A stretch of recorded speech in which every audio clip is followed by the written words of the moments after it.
Welcome to enlighten class. நம்ம daily யூசேஜில் வரக்கூடிய ஒரு சில சென்டென்சஸ், குறிப்பாக ஆல்ன்ற வேர்டு, ஆல் டே, அந்த மாதிரி அதிகமாக யூஸ் பண்ணுற சென்டென்சஸ் ஒரு சிலதும் பார்க்கலாம். வீடியோக்குள்ளே போகிறதுக்கு முன்னாடி எங்கள் சேனலை சப்ஸ்கிரைப் பண்ணாதவங்க சப்ஸ்கிரைப் பண்ணிக்கோங்க. கூடவே பக்கத்தில் இருக்க பெல் பட்டனையும் ப்ரெஸ் பண்ணிக்கோங்க. உன் வயதிற்கு ஏற்றவாறு நடக்க முயற்சி செய் அப்படின்னு சொல்லுவோம் இல்லையா? இதை சின்ன பிள்ளையையும் சொல்லலாம், பெரியவங்களையும் சொல்லுவோம். உங்கள் வயதிற்கு ஏற்றவாறு நடக்க முயற்சி பண்ணுங்க அப்படின்னு.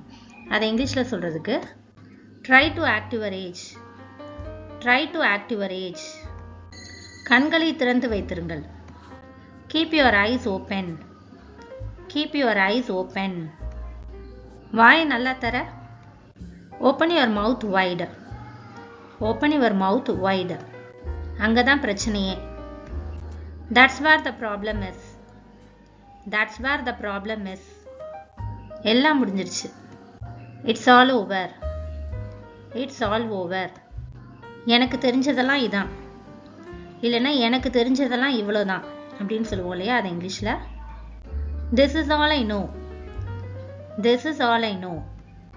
நான் நாள் முழுவதும் பிஸியாக இருந்தேன். I was busy all day. I was busy all day. இது ஒரு பாஸ்ட் டென்ஸ் சென்டென்ஸ். இருந்தேன் அப்படின்னு பாஸ்டில் சொல்லியிருக்கிறதுனால வாஸ்ன்ற பாஸ்ட் பி வெர்ப் வந்திருக்கு.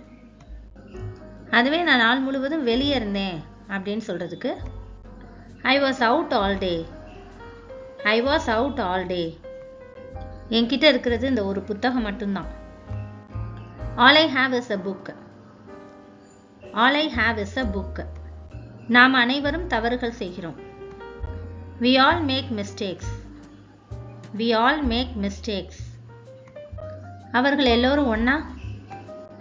Are they all the same? Are they all the same? நாங்க எல்லாரும் அமைதியா இருந்தோம். All of us were silent. All of us were silent. இது ஒரு past tense sentence. இருந்தோம் அப்படின்னு ஏற்கனவே நடந்து முடிந்ததை பத்தி சொல்றதுனால இங்க were அப்படின்ற past be verb வந்திருக்கு. அவள் சுற்றிலும் பார்த்தாள். She looked all around. She looked all around. அவர்கள் அனைவரும் அங்கு சென்றனர். All of them went there. All of them went there. அவர் நாள் முழுவதும் அமைதியா இருந்தார். He kept silent all day. He kept silent all day. அது எப்படியோ உணரப்படுது. It is somehow realized. It is somehow realized. Somehow அப்படின்னா எப்படியோ அப்படின்ற அர்த்தம் வரும். அவள் எல்லோரிடமிருந்தும் வித்தியாசமானவள். She is different from all. She is different from all. அனைத்துக்கும் முன்பாக. First of all. First of all.